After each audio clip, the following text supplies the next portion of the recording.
ఈరోజు మీకు మంచి కథ చెప్తాను వింటారా. ఒక ఊర్లో ఒక రాజు, ఇదివరకు పూర్వం రోజుల్లో గుర్రాల మీద రాజులు వెళ్ళేవాళ్ళు కదా. అప్పుడు ఒక గుర్రం మీద రాజు వెళ్తుండగా ఒక దారిలో చింతకాయలు ఏరుకునే ఒక ఆడది కనిపిస్తుందంట. కనిపిస్తే కాస్త ఎర్రగా పుర్రగా ఉంది కదా, 10 మంది భార్యల్లో ఇది ఒక భార్యలా ఉంటుందిలే అని చెప్పేసి తీసుకెళ్ళిపోయి పెళ్లి చేసుకొని అక్కడ ఉంచేసుకున్నాడంట ఆ చింతకాయలు ఏరుకునేదాన్ని. అది కొంతకాలం తర్వాత చింతకాయలు ఏరుక కొన్ని సంవత్సరాలు గడిచిన తర్వాత అదే రోడ్డు మీద మళ్ళీ వస్తున్నాడంట. వస్తుంటే అప్పుడు ఇవి ఏంటి అని అడిగాడంట. హలా రాజా, ఆ వంకర బింకర కాయలను ఏమందురు అని అన్నాడు. రాజా, ఆ వంకర బింకర కాయలను ఏమందురు అని ఆ చింతకాయలు ఏరుకునేది అడిగిందంట రాజుని.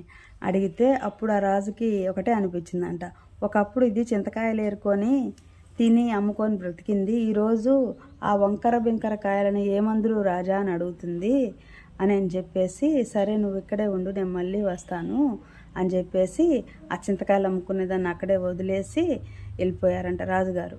అట్లా ఏదైనా కానీ గతాన్ని మర్చిపోయి, గతంలో మనం ఎలా ఉన్నాము, ఎలా బ్రతికాము అనేది మర్చిపోయి వంకర వెంకర కాయలు ఏంటని అడిగింది చూడండి చింతకాయలు అమ్ముకునేది, అది చాలా రాంగ్.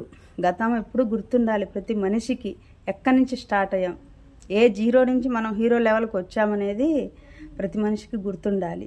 ఈరోజు కార్లలో తిరుగుతున్నాము, బంగారాలు వేసి దిగేసి తిరుగుతున్నాము, పట్టుచీరలు కడుతున్నాము, మన దగ్గర డబ్బు ఉంది, మనం ఏం మాట్లాడినా చెల్లిద్ది, మనం ఎలా ఉన్నా మన మాట ఎవరైనా నమ్ముతారనుకోవడం చాలా రాంగు. మన ముందు నమ్మినట్టు నటిస్తారు ప్రతి ఒక్కళ్ళు, వెనక రియాలిటీ అనేది ప్రతి మనిషికి వెనక మాట్లాడతారు, ముందు ఎవరు మాట్లాడరు. ముందు అందరూ భజన చేసేవాళ్ళు, చప్పట్లు కొట్టేవాళ్ళే.